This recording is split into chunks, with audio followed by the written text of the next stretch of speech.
horsepower. Haven't seen very many videos of people explaining how to flush their motors with the new 2018, so I just want to take you through that real quick. So there's this little spot here, you unscrew that. You can do a cold flush or you just rinse out the system. I personally like to do a hot flush where I crank up the motor, let the thermostat open up.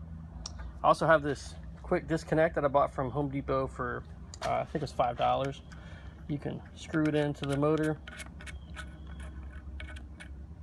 And if you screw it all the way in, I find it's hard to connect it, so I don't screw it all the way in.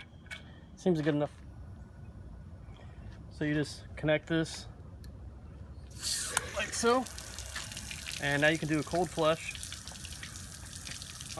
I prefer to do a hot flush. Come over and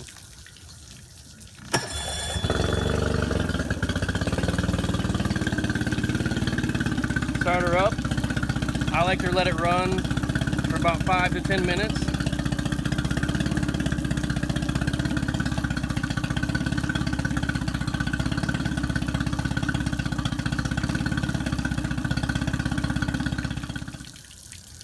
The nice thing is when you're done, disconnect it, water turns off.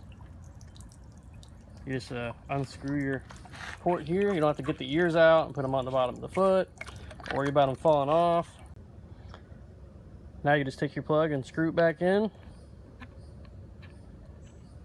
and you're done. You don't have to put the ears away, you don't have to worry about them.